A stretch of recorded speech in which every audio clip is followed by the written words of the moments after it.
గుణ వాళ్ళ ప్రేమ్ ప్రమాదంలో పడతాడు. హాస్పిటల్లో జాయిన్ చేస్తాడు. ట్రీట్మెంట్ చేస్తూ ఉంటారు. ఇంకా డాక్టర్ ఇంకా చేతులు ఎత్తేస్తాడు. చామంతి వెళ్ళి గుళ్ళో వెళ్ళి పూజ చేపిస్తూ ఉంటుంది. ఇప్పుడు మేము చెప్పిన టైం అయిపోయింది, ఛాన్సెస్ లేవు సార్, వెంటిలేటర్ మేము తీసేస్తాం సార్ అని డాక్టర్ మాటకి రమాదేవి, హర్ష, చంద్రిక అందరు షాక్ అవుతుంటారు, బాధపడుతుంటారు. గుణ మాత్రం నవ్వుకుంటూ ఉంటాడు.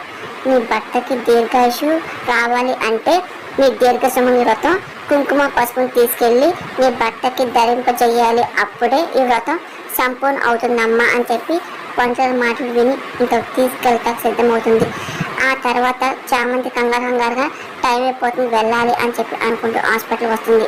ఎలాగైనా సరే ప్రేమ్కి ఈ బొట్టు పెట్టాలని అనుకుంటుంది. అక్కడ రమాదేవి, హర్ష, చంద్రిక అలాగే నిషా అందరూ ఉంటారు. ఇంకా అలాగే చూస్తూ ఉంటుంది. నన్ను ప్రేమ్ బాబు దగ్గరికి కూడా వెళ్ళనివ్వరుగా అని చెప్పి చామంతి అది టెన్షన్ పడుతూ ఇంకా బయట అయిపోతుంది. హర్షకి ఇంకా ఏం చేయాలి అర్థం ఇంకా టెన్షన్ పడుతూ ఉంటారు. ఇంకా రమాదేవి, చంద్రిక అందరూ ఏడుస్తూ ఉంటారు.